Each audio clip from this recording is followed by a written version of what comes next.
విశాఖ దక్షిణ నియోజకవర్గం కూటమి ఉమ్మడి అభ్యర్థి వంశకృష్ణ శ్రీనివాస్ 35వ వార్డు పూర్ణ మార్కెట్ దుర్గాలమ్మ గుడి ప్రాంతాల్లో ఎన్నికల ప్రచారం చేస్తారు. ఈ సందర్భంగా ఆయన మాట్లాడుతూ వచ్చే ఎన్నికల్లో కూటమి విజయం ఖాయమన్నారు. దక్షిణ నియోజకవర్గంలో తన ప్రచారానికి ప్రజల నుంచి విశేష స్పందన వస్తుందని అన్నారు. ఒక్క అవకాశం అంటూ అధికారంలోకి వచ్చిన జగన్ చేసిన అభివృద్ధి ఏమీ లేదన్నారు.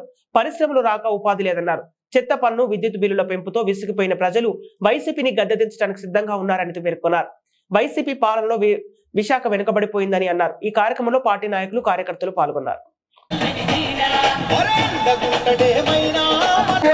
విశాఖ దక్షిణ నియోజకవర్గ అభివృద్ధిని చూడండి. గత దక్షిణ నియోజకవర్గంలో 10 సంవత్సరాలు